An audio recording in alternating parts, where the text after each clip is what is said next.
Like many of us, David Percy was overjoyed at the sight of Armstrong apparently stepping onto the lunar surface in July 1969.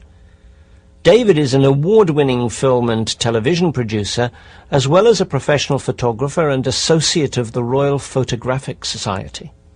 A representative of mankind may well have gone to the moon in 1969, but our research suggests that images of the Apollo landings are not a true and accurate record of such an event. In our view, the Apollo pictures were faked. Many were also encoded with deliberate mistakes.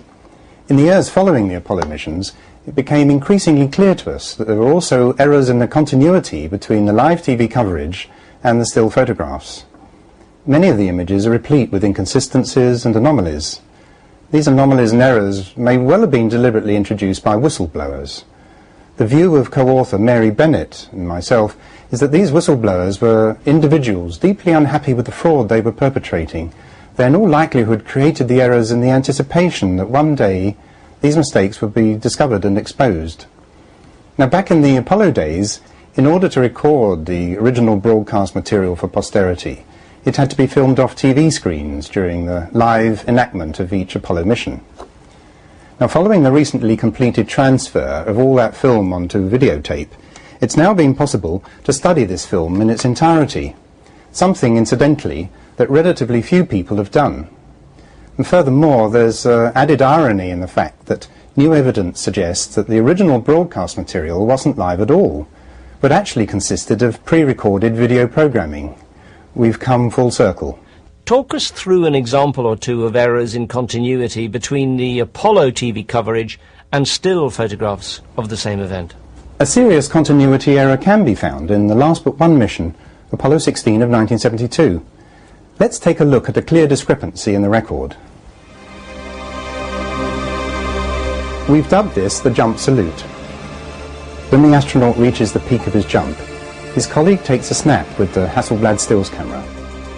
Let's ignore the reasons as to why such a small jump in the much reduced 1/6 gravity of the moon, and continue instead with the discontinuities revealed by these images. This is the resulting Hasselblad photograph of that event. The most significant difference between these two images of the same action is that in the still photo there's a triangle of fabric that should be absolutely secure and motionless that has flapped up from the top of the plis, the personal life support system, as the astronaut jumps into the air.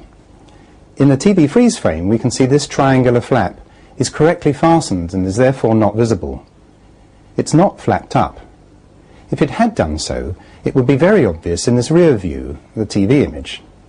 You can see the size and detail of the triangular flap from this view of the top of the plis. How could this part of the vital life support pack not be correctly fastened in place on a real Apollo situation on the moon?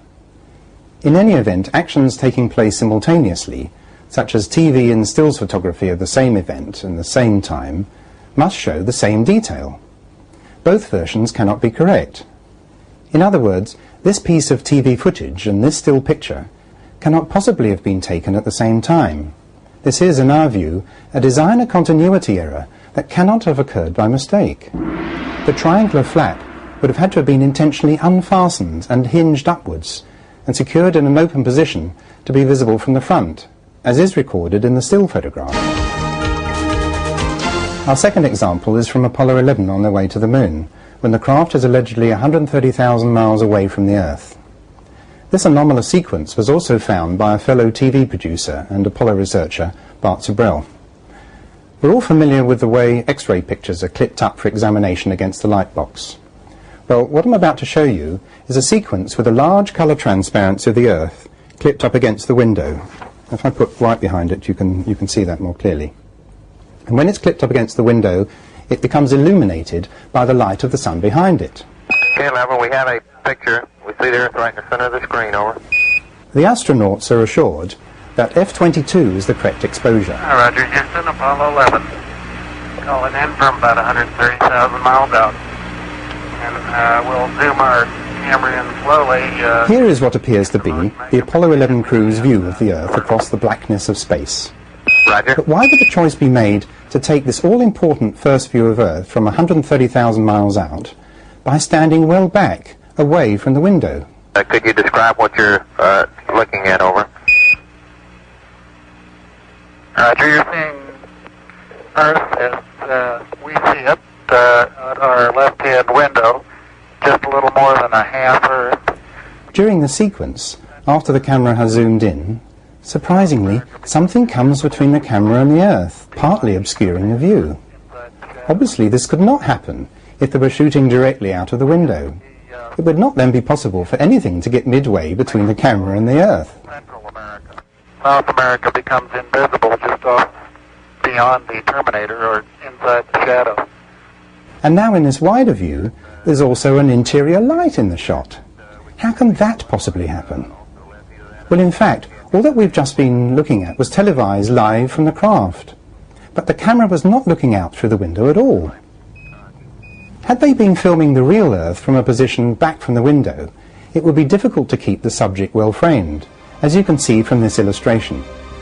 The Earth in the far distance would be cut off by the window in the foreground when any movement of the camera occurred. We've ringed the edge of the window white for clarity. Remember, it was handheld.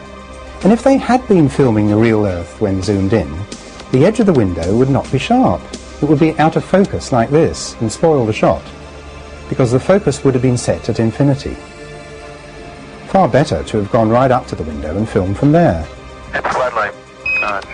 Returning to the sequence where we left off, when the lights have been switched on, the other window shade opened and the exposure adjusted, we can see astronaut Mike Collins.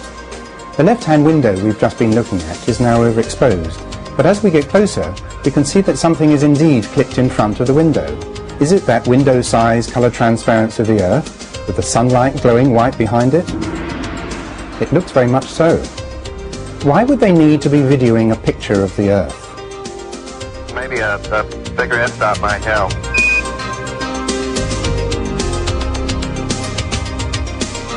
Continuing with the shot, we panned around past Armstrong, who is in the centre of frame, across to the right-hand side of the capsule.